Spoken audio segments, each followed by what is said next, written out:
চুপচাপ আছি বলে ভাবছেন আমি হেরে গেছি? तो बेटा एक काम कर, सरसों का तेल लगा के उल्टा लेट। না না, আসলে আমি আইটেম বোমা রেডি করতেছি।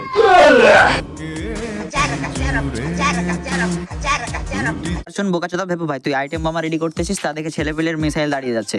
হ্যাঁ ভাই, তুই ঠিক কাজে যোগদান করেছিস, এরকম আইটেম বানাতে থাক, ছেলেপেলে দেখে মজা নিতেই থাকো। কি মজা রে ভাই।